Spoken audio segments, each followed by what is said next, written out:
बिस्मिल्लाहिर्रहमानिर्रहीम। अस्सलाम वालेकुम नाज़रीन। सल्तनत उस्मानिया एक अजीम शान मुसलमान सल्तनत थी। 3 बड़े आज़मों पर फैली इस सल्तनत ने तकरीबन 600 साल तक हुकूमत की। अपने दौर हुकूमत में सल्तनत उस्मानिया ने बहुत सी तारीखें रकम की। इस्लाम के दुश्मन हमेशा इस सल्तनत को ख़त्म करने के ख्वाब देखते रहे, लेकिन सल्तनत उस्मानिया के अजीम शान अस्करी क़यादत ने इनके ख्वाब जामे तकमील तक नहीं पहुँचने दिए। जहाँ इस सल्तनत को बैरूनी ख़तरात का सामना था, वहीं अंदरूनी ख़तरात भी पेश पेश थे। सल्तनत उस्मानिया के कुछ गद्दार ऐसे भी थे जो इस सल्तनत की जड़ें काटने का कोई मौका हाथ से नहीं जाने देते। इन गद्दारों ने न सिर्फ सल्तनत उस्मानिया को नुकसान पहुंचाया, बल्कि इस सल्तनत के जवाल पजीर होने की वजह भी बने। नाज़रीन, आज की वीडियो में हम सल्तनत उस्मानिया में गुजरे 5 बड़े गद्दारों की बात करेंगे, जिनकी वजह से सल्तनत उस्मानिया अंदरूनी तौर पर खोखली होने के बाद आखिरकार ख़त्म ही हो गई। और आपको बताएंगे कि वो कौन सा गद्दार था जिसकी वजह से तुर्की में इस्लामी निज़ाम का खात्मा हो गया और फहाशत को आम कर दिया गया।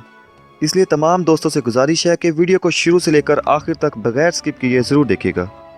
नाज़रीन, तुर्की में आज भी इन 5 गद्दारों को किसी अच्छे नाम से याद नहीं किया जाता है। नंबर 1, दुंदारबी। नाज़रीन, तारीख के मशहूर तरीन किरदार अर्तुगरुल गाजी का भाई और सल्तनत उस्मानिया के बानी उस्मानी अव्वल का चचा था। दुंदारबी का शुमार अर्तुगरुल गाजी के जानिसार और नडर कमांडर में होता था। इसने सुल्तान उस्मान के साथ भी बहुत सी जंगें लड़ी और फातह ठहरा। इसके तलवार चलाने का अंदाज इंतहाई मुनफरिद था।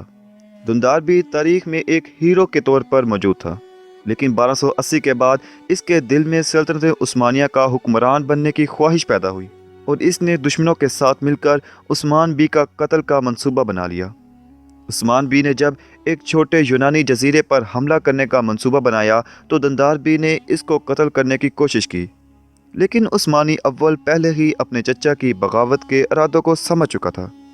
इसलिए उसने तीर मारकर अपने गद्दार चचा को उसके अंजाम तक पहुंचा दिया। दुंदारबी का शुमार सल्तनत उस्मानिया के अव्वलीन गद्दारों में किया जाता है।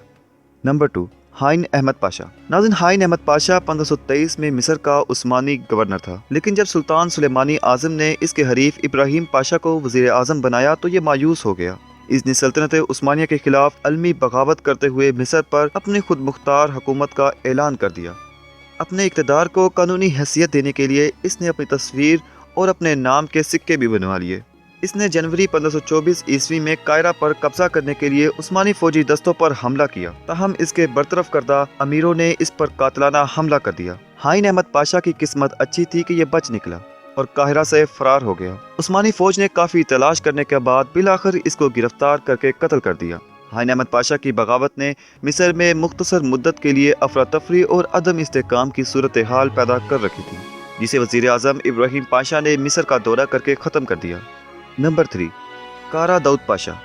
नाज़रीन, कारा दाऊद पाशा की गद्दारी के बायस तुर्की के लोग इसको कारा दाऊद पाशा गद्दार के नाम से याद करते हैं। दाऊद पाशा 1520 ईस्वी में पैदा हुआ। 1604 ईस्वी में मोहम्मद सोम और हलीमा सुल्तान की बेटी शहजादी दिलरुबा से शादी की। ये मुस्तफ़ा अव्वल के पहले दौर में मुख्तसर वक्त के लिए अमीरुल बहर मुकर्रर हुआ।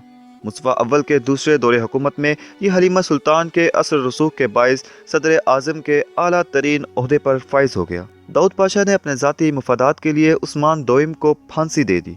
दाऊद पाशा की गद्दारी के बायस फौज इसके मुखालिफ हो गई, जबकि अवाम की जानिब से भी इसको बगावत का सामना करना पड़ा। 1622 ईस्वी में आखिरकार इसको बरतरफ कर दिया गया और इसकी मौत तक इसको तशद्दुद का निशाना बनाया जाता रहा। उस्मान दोइम के कातलों को जनवरी 1623 में फांसी दे दी गई और दाऊद पाशा भी उन फांसी पाने वालों में शामिल था। नंबर 4, हुसैन इब्ने अली। दोस्तों, शरीफ मक्का हुसैन इब्ने अली न सिर्फ सल्तनत उस्मानिया बल्कि तारीख़ इस्लामी का बदतरीन गद्दार था।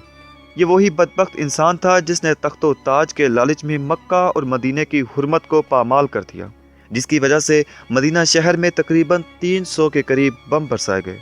अंग्रेज़ों ने हुसैन इब्ने अली को एक मोहरे के तौर पर सल्तनत उस्मानिया के खिलाफ भरपूर इस्तेमाल किया। जंग अजीम अव्वल में अंग्रेज़ों का अपनी ताकत के बलबूते पर सल्तनत उस्मानिया को शिकस्त देना मुमकिन न था, तो उन्होंने एक नापाक चाल चली। अंग्रेज़ों ने हुसैन इब्ने अली के ज़मीर का सौदा कर लिया, इसको भारी रकम का लालच दिया और पूरे अरब पर हुक्मरानी के ख्वाब दिखाए। इन बहकावों में आकर हुसैन इब्ने अली ने सल्तनत उस्मानिया के खिलाफ अलमी बगावत बुलंद कर दी। इसने न सिर्फ तुर्कों के खिलाफ बगावत की बल्कि इनके खिलाफ होने वाली हर कार्रवाई का भरपूर साथ दिया। جب اس نے انگریزوں کے ساتھ ہاتھ ملایا تو اس وقت ترکوں کی فوج غالب پاشا کی قیادت میں طائف میں موجود تھی۔ مکہ میں صرف 1000 فوجی تھے۔ 10 جون 1916 کی ایک رات شریف مکہ نے 5000 فوجیوں کے ساتھ ترک افواج پر حملہ کر دیا۔